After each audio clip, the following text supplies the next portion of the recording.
Well, hello, and I know that we're standing between you and lunch, so we're going to try and make this as interactive as possible. And I think it's really important with all of the talk about the AI and a disruptive legal workplace, particularly in law, that we don't forget how important it is to have an innovative culture and how important the mindset is to be able to use those technology and tools. I don't think that you can actually make use of all of the fabulous artificial intelligence, the technology, the tools that we have out there unless you've got the right culture in place. So welcome to a session that's going to be all about creating agile cultures in professional services. Before I go and introduce Tim and let Tim talk a little bit about his experience, I thought I might just define what we mean by agile first, because you've probably heard of all of those kind of words before. And you've probably heard of, she says as she clicks the thing and it doesn't do anything. You've probably seen all the post-it notes that are all over the walls in places and wondered what they're all about and how they relate to everything. So this is just a quick 101 session on what we mean by agile. So defining agile to start with, we kind of split it in two different parts. There's what we call the capital A agile, which talks more about agile methodology. And a lot of that has come, I think, courtesy of the IT world. Potentially a little bit of a hype word when we're talking about agile, but what the IT and software developers wanted to do is create a better way of doing project management that was better able to respond to the very rapid changing needs when you're developing software and you're doing user testing and how to be able to manage that in a better way. So capital A Agile we use referring predominantly to a different way of doing project management, particularly in the IT or product development sphere, and it relates to specific methodology in Agile. When we talk about little a Agile, it's looking at all of the principles that capital A Agile uses in a workspace. So how do we move those philosophies and principles from the IT world into a workspace? How do we relate it to leadership, culture, and the way that we work? So that's when we talk about little a Agile. So the Agile principles, and without going into a full-on education of what Agile methodology is, because I know you're not here for that, and I know you want to hear more about Tim's experience in PwC, the Agile principles essentially are these on the screen. So it's looking at the customer collaboration and how you work together as a team instead of looking at how you have a negotiated contract. We're looking at the individuals and their interaction instead of the process and tools. Much more about how we respond to change and how we can rapidly make changes and adapt and be flexible along the way instead of following a very structured A to B plan. So sometimes one of the main differences that you'll hear often explained with agile project management versus traditional project management is that project management has the beginning here, it's got a plan at the end and you want to get there, and come hell or high water you're going to go through all of those steps to get to that outcome. Whereas agile, you kind of start off in the broad direction that you think you're going to go, but things happen, the goalposts change and you shift and sway and change to still get the same outcome and develop the same value at the end of it, but you've gone in a completely different route than where you thought you might have started. So it's very much on, failing fast to succeed sooner. You want to get out there and prototype much quicker. You want to test ideas in the market. You want to get out there and see, is this going to work? And if it's not, how do I change it? How do I make it work instead? So that's kind of your 101 for Agile methodology. And so Agile can be applied then to, this is the more traditional software management. It also, with all those post-it notes on the wall, applies to the Kanban boards with your project management. So you can apply Agile to project management. But you can also apply it to leadership, having Agile leaders and an Agile management structure. And we'll talk a little bit more about that in the session. My favourite is more agile ways of working. I actually am, and I'm happy to speak about that to anyone that wants to listen, I am a Pinsent Mason's agile worker, and I spend 2 weeks a month working from home. My house is about half an hour north of Byron Bay on the beach. That's not me. just in case you were wondering. But my home office is in Melbourne, and that's where I then spend 2 weeks a month there, or 2 weeks a month in one of our other Asia Pacific offices around the region. So that is an agile working way. But more importantly, and more about what this session is about, is specifically on getting a new mindset and having a different culture, so you can have an agile and innovative culture, to be able to use all those artificial intelligence and technology tools much more successfully. So one last definition that may help, that often gets confused when you're talking about agile working, is the difference between a flexible workplace and an agile workplace. So the way I look at it is that a flexible workplace is much more, also not me, by the way, is much more about the individual. So it looks at flex time situations or job shares for individuals, or looking at telecommuting. So flexible working is something that an organisation might put into place that is only really applicable for some people in the organisation. Whereas an agile workplace is for the whole organisation. So it's very much more about empowering the staff and the people that work in business so they can actually work out themselves when, how, and why they are working in a certain way that they're working. So it's much more about empowering the workforce. There's a lot more autonomy in there. So you don't have to work 9 to 5. It's less about the presenteeism in the office and more about work becoming an activity and not a place. So that's the difference that I see about flexible work and agile working. So with that as your lessons and your 101, I should hand over to the fabulous Tim Frost, who was a former partner of Allen's, but is now a partner at PwC and predominantly working around sort of workplace law. So we're going to have a bit of a discussion, and feel free to ask questions as we go. I'll hand around the microphone. We'll have a bit of a bounce off each other probably during the session as well, so we want to make this a little bit more interactive. So if you've got questions, feel free to ask away. Thanks, Alison, and thanks everyone for coming along today and talking about this topic, which it's interesting listening to Alison introduce it. There's a whole lot of language that goes with new ways of working, whether it's agile approaches or other things.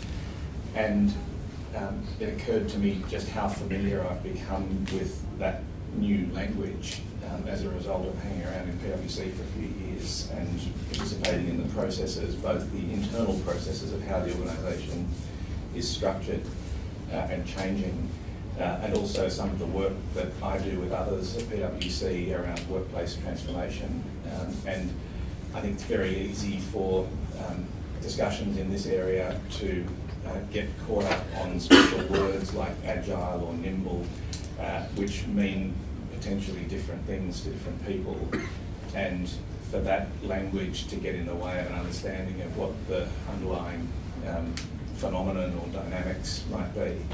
And so what I'll try to do today with the experience that I'll bring to it, which I'll explain to you in a moment, is to try and get through some of the language and look a bit more at some of the substantive dynamics and issues and phenomena that's sitting behind it, with a view to generating a bit of a discussion within this group, to the extent that you're prepared to talk about your own experiences or observations or situations, to try and just explore the territory a little bit.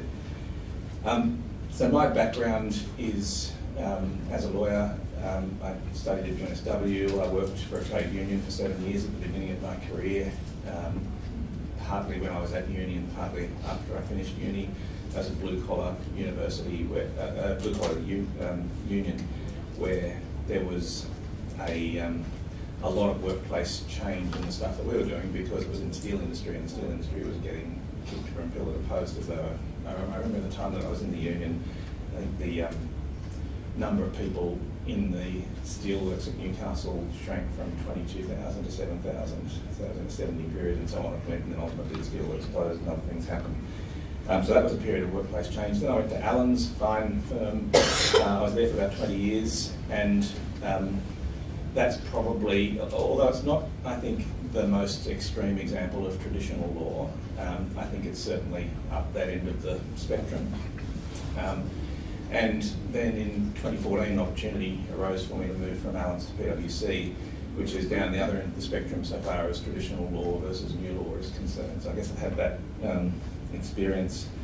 At PwC, I do a lot of the stuff I used to do at Allens, a lot of standard employment law stuff, whether it's enforcing restraints, helping with employment agreements, terminations, health and safety matters, award matters. There's a lot of employee entitlements work at the moment with the Federal Ombudsman chasing people harder than it ever has. So I do a lot of that stuff, and that's just standard law. There's nothing especially new and different about that. But one of the topics I'll get to in a moment is the other stuff that we do at PwC that's not traditional law, but it's related or adjacent activities, such as, for example, workplace transformation work, where we're working with consultants who do that as a day job, and we either facilitate that as a subject matter expert in the legal aspects, or sometimes get behind the wheel and actually drive a workplace transformation exercise. And so one of the things that we'll come to in this conversation is what are we doing that is traditional law, and what opportunities are there for doing other things that are adjacent to our traditional job. So what I propose to do is to look at capital A Agile, the process that developed out of the software industry 20 or 25 years ago, maybe even more, and have a bit of a look at that and think about that in the context of professional services firms and law firms in particular, and then move from that to lowercase a Agile, which maybe it's more flexible work, new ways of working, type of discussion, but will be informed by some of the experiences that I've had at PwC. It's not going to be this is what we do at PwC exercise, rather it's just going to be a discussion about some of the issues that I've experienced and become aware of. So that's what I propose to talk about. I'd be really grateful if we can generate some questions and discussion in this group, because as you would have realised already, it's going to be really boring if it's just me talking for an hour or so. So let's try and mix it up a little bit. So where did Agile come from? Firstly, it came out of the software development and engineering industries, and it's around project management, as Alison said. It's how do you get teams of people working together effectively and delivering results quickly in a way that is reliable and that empowers people to participate in a way that's different from more traditional models. It's a different environment to a lot of what we naturally do as lawyers. If you're working in a law firm and you've got a partner or a principal lawyer who's running the show and calling the shots on what's going on, that's very much a top-down management style. Agile is intended to derive ideas from everywhere, not just from the top. So that the team generates the ideas just as much as anyone at the top does. Work's done in small chunks, so it's not a process which is typically applied to developing a new mobile phone, for example, or running a whole process for a year. It's something that's customarily applied to a 2-week or thereabouts period, and involves constant conversations. When I say constant, people do stop and do work as well. But there's a lot of feedback, and a key characteristic of Agile work arrangements is the idea of a feedback loop. You saw with Alison's slide earlier with the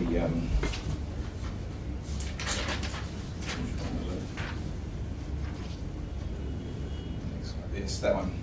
That you start with that notion of planning, designing, developing, testing. Testing is a key feature of Agile work arrangements, where there are clear ideas about what you're trying to achieve, and then on your way through the process, you're testing where you're at against those objectives. And the efficacy of the process is greatly enhanced if the parameters against which you're testing the process are clearly understood and accepted, so that you've got something rigorous that you can test against as you're going through.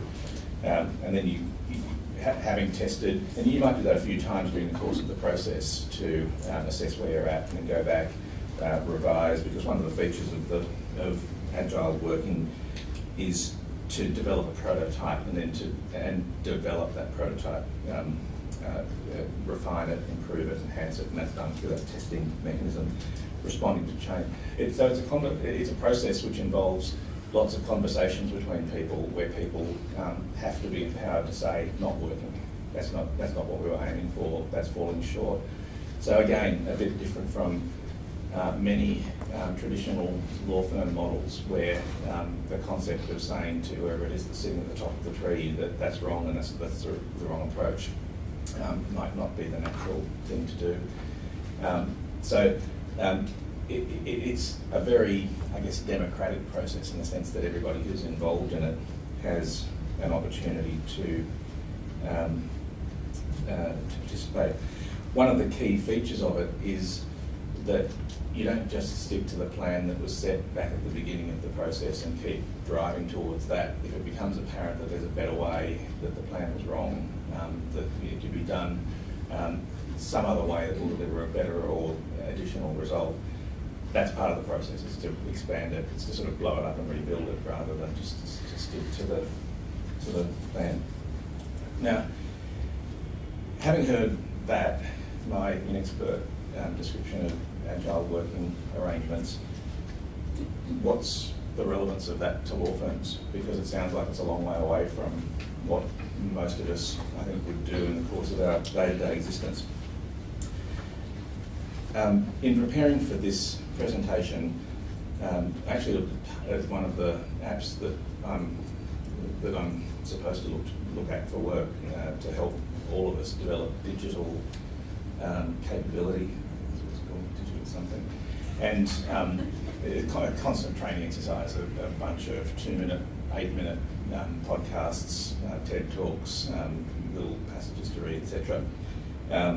And one of them was a TED Talk by a fellow in America called Bruce Feiler, who is a writer on religion and politics and other matters, and he was talking about agile work arrangements applied to the family unit.